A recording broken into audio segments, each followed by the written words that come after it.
क्या आप जानते हैं कि पांडवों ने अपने वनवास का कुछ समय गुजरात के एक पर्वत पर बिताया था और यहीं भीम हिडिंबा से मिले थे।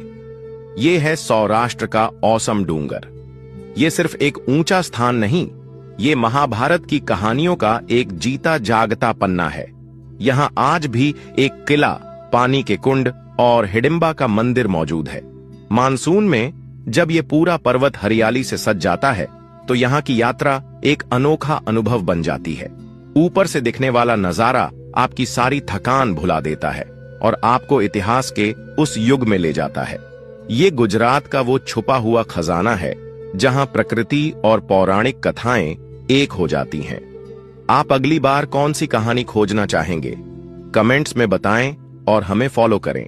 स्टैच्यू ऑफ यूनिटी के बारे में तो सब जानते हैं, पर क्या आप जानते हैं कि उसके पास ही प्रकृति का बनाया एक अजूबा छुपा है? ये है जरवानी झरना।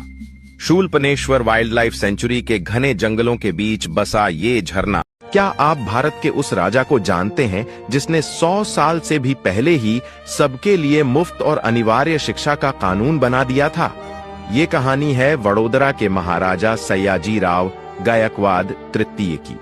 वो एक ऐसे दूरदर्शी शासक थे जिन्होंने अपने राज्य को शिक्षा, कला और सामाजिक सुधारों से बदल दिया। उन्होंने गांव-गांव में पुस्तकालय खोले, बाल विवाह पर रोक लगाई और डॉक्टर B.R. अम्बेडकर जैसे युवाओं को विदेश में शिक्षा के लिए छात्रवृत्ति दी। आज का आधुनिक वडोदरा उन्हीं की देन है। महाराजा सयाजीराव की विरासत हमें सिखाती है कि एक शासक की असली ताकत उसकी प्रजा की उन्नति में होती है। ये इतिहास का वो सुनहरा पन्ना है जिसे हमें भूलना नहीं चाहिए। वापी। आज जो वापी एशिया का एक मुख्य इंडस्ट्रियल हब है, क्या आप जानते हैं कि उसका नाम एक शांत तालाब या बावली के नाम पर रखा गया था? जी हां, वापी का नाम संस्कृत शब्द वापिका से आया है, जिसका मतलब है जल स्रोत। पुराने समय में इसे वापिका ग्राम यानी तालाब वाला गांव भी कहा जाता था और ये पारडी राज्य का एक हिस्सा था। आज वही छोटा सा गांव एक विशाल औद्योगिक शहर बन गया है। ये है वापी के नाम और उसके विकास की कहानी। आप और किस शहर का सफर जानना चाहेंगे? कमेंट में बताएं और हमें फॉलो करें। क्या गुजरात सिर्फ गुजरातियों का है? इतिहास कुछ और ही कहानी सुनाता है।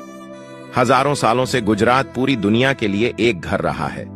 समंदर के रास्ते यहां यूनानी, पारसी और अफ्रीकी आए तो जमीन के रास्ते शक, हूण और गुर्जरों ने इसे अपना वतन बनाया। बाद में मुगल, मराठा और अंग्रेज भी आए। हर कोई अपने साथ अपनी संस्कृति, अपना खान पान और अपनी कला लाया और वो सब कुछ गुजरात की मिट्टी में मिल गया। आज का गुजरात इसी ग्रेट मेल्टिंग पॉट का नतीजा है जहां दुनिया भर की संस्कृतियां एक हो जाती हैं। आप गुजरात की इस विविधता के बारे में क्या सोचते हैं? कमेंट में बताएं और हमें फॉलो करें। पालीताना।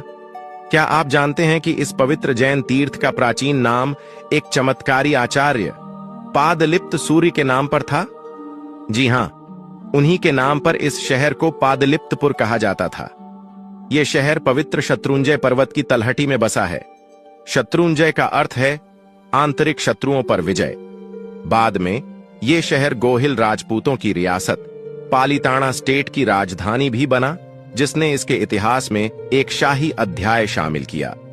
पादलिप्तपुर से गोहिल राजधानी तक पालीताना का इतिहास आस्था और शौर्य का संगम है। आप और किस शहर की कहानी जानना चाहेंगे? कमेंट में बताएं और हमें फॉलो करें। भावनगर। क्या आप जानते हैं कि सौराष्ट्र के इस संस्कारी नगर की स्थापना महाराजा भाव सिंह जी गोहिल ने की थी? जी हां, 1723 में उन्होंने इस नए शहर की नींव रखी। पर गोहिल वंश का इतिहास इससे भी पुराना है। भावनगर से पहले उनकी राजधानी घोघा और सीहोर जैसे प्राचीन नगर थे। इसी वजह से ये पूरा प्रदेश आज भी गोहिलवाड़ के नाम से जाना जाता है। भावनगर का नाम तो खुद संस्थापक के नाम पर है।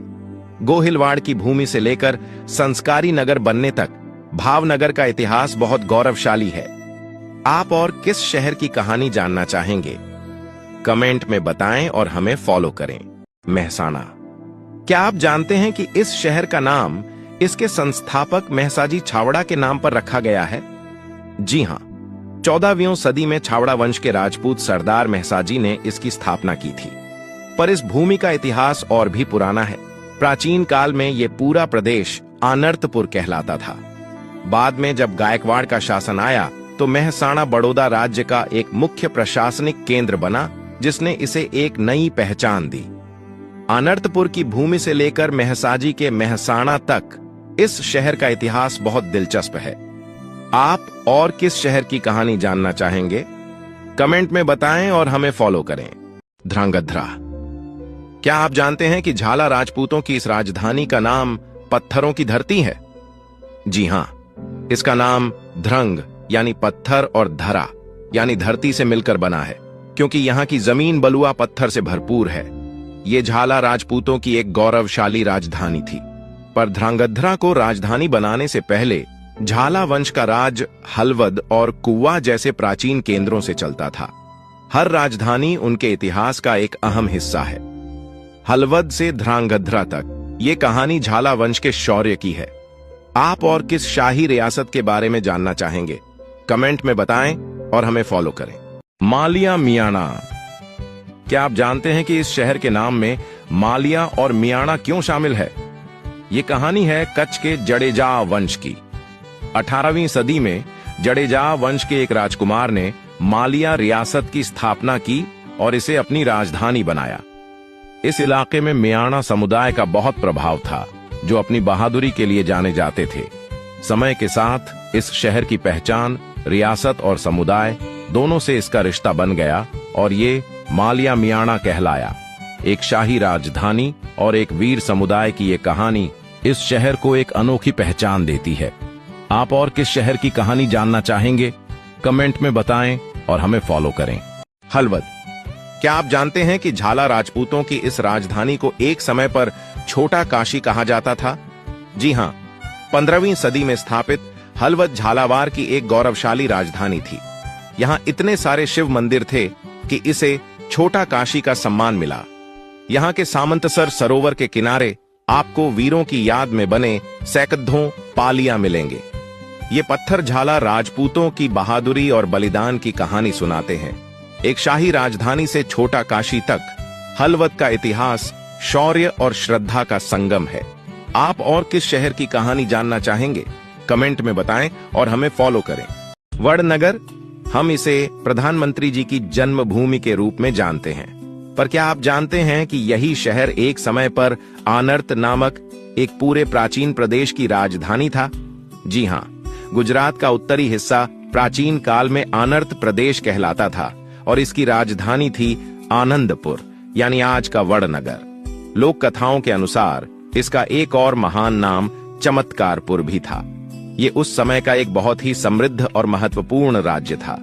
ये कहानी है उत्तर गुजरात के उस गौरवशाली अतीत की। अगली रील में हम सौराष्ट्र के बारे में जानेंगे। इस सीरीज को फॉलो करना न भूलें। सौराष्ट्र। क्या आप जानते हैं कि आपके अपने प्रदेश का नाम महाभारत और यूनानी नक्शों दोनों में मिलता है?